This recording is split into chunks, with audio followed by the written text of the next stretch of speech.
আজ বলবো এমন এক দেশের কথা যেখানে মিলেছে পারস্যের ঐশ্বর্য, ইসলামের শিল্প আর প্রকৃতির অপরূপ সৌন্দর্য।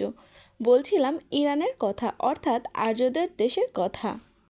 ইরান হলো সেই ভূমি যেখানে গড়ে উঠেছিল পৃথিবীর অন্যতম শক্তিশালী সাম্রাজ্য, পারস্য সাম্রাজ্য। প্রায় 2500 বছর আগে রাজা সাইরাস দ্য গ্রেট প্রতিষ্ঠিত করেছিল এই সাম্রাজ্য। তখনকার দিনে পারস্য রাজ্য ছড়িয়ে ছিল ভারত থেকে গ্রিস পর্যন্ত। তখনকার রাজধানী ছিল পার্সেপোলিস। রাজকীয় মহিমার প্রতীক হয়ে আজও সেখানে বিশাল পাথরের প্রাসাদ ও স্তম্ভগুলো ইতিহাসের সাক্ষী হয়ে দাঁড়িয়ে আছে। ইরানের ইতিহাসে আরও আছে ডারিয়াস দ্য গ্রেট ও জার্কেসেস এর মতো মহান সম্রাট। ইরানের মাটিতে এমনও অনেক শহর আছে যেগুলোর বয়স কয়েক হাজার বছর, যেমন সুসা। এটি পৃথিবীর সবচেয়ে প্রাচীন শহরগুলোর মধ্যে একটি, যেখানে রাজা রাজপুত্র বসবাস করতেন। আর পার্সেপোলিস অর্থাৎ পারস্যের শহর এখন ইউনেস্কো ওয়ার্ল্ড হেরিটেজ সাইট হিসাবে চিহ্নিত করা হয়েছে। এখানকার স্থাপনা গ্রিক, মিশরীয় ও ভারতীয় প্রভাব একসাথে মিশে গেছে। ইরান হলো কবিদের দেশ। বিখ্যাত কবি রুমি, হাফিজ ও ওমর খৈয়াম এবং সাদি শিরাজি সবাই ইরানের সন্তান। তাদের কবিতা শুধু ইরান নয়, পুরো পৃথিবীতে ভালোবাসা, জীবন ও আধ্যাত্মিকতার প্রতীক। রুমির কবিতা আজও অনুবাদ হয়ে সারা বিশ্বের মানুষকে ছুঁয়ে যায়। তুমি সমুদ্রের একটি ফোঁটা নাও, তুমি এক ফোঁটার মধ্যে পুরো সমুদ্র পাবে। ওমর খৈয়ামের রুবাইয়াত কবিতা আজও বিশ্বজুড়ে জনপ্রিয়।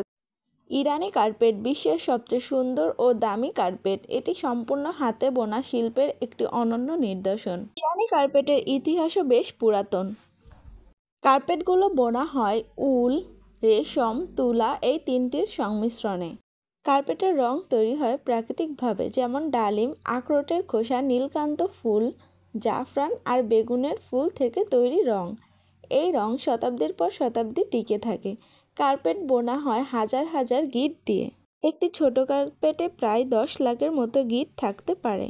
খাবার যেমন সুস্বাদু তেমনই স্বাস্থ্যকর। তাদের বিখ্যাত খাবারের মধ্যে রয়েছে জাফরান পোলাও, কাবাব, ফেসেনজুন অর্থাৎ ডালিম ও বাদামের সসে রান্না করা মুরগি এবং ঘোরমে সবজি। ইরানিরা অতিথিপরায়ণ হওয়ায় খুব সম্মানের সঙ্গে খাওয়া ও তাদের সংস্কৃতিতে অতিথি আল্লাহর দান বলে ধরা হয়। ইরানে ইসলামিক স্থাপত্য ও অন্যান্য, বিশেষ করে ইস্ফাহান শহরের ইমাম মসজিদ, যার নীল গম্বুজ, টাইলস আর সূক্ষ্ম নকশা দেখলে মনে হয় যেন রঙের রাজ্যে প্রবেশ করেছ। এবং মসজিদের মনোমুগ্ধকর সৌন্দর্য তোমাকে বারবার মুগ্ধ করবে এবং তোমাকে অবাক করবে। ইরানের প্রকৃতি যেন এক রঙিন চিত্রপট। দেশটির একদিকে রয়েছে বিশাল মরুভূমি আর অন্যদিকে রয়েছে বরফে ঢাকা পাহাড়। উত্তরে রয়েছে ক্যাস্পিয়ান সাগর আর দক্ষিণে রয়েছে পারস্য সাগর। ইরানের সবচেয়ে সুন্দর মরুভূমিগুলোর মধ্যে একটি দাস্তে ইলুত, যা এতটাই গরম যে একসময় পৃথিবীর সবচেয়ে গরম স্থানের রেকর্ড হয়েছিল। এছাড়াও ইরানের আলবোরাস পর্বতমালা আর মাউন্টেন দামাভান্দা পর্বত আরোহীদের কাছে স্বপ্নের গন্তব্য।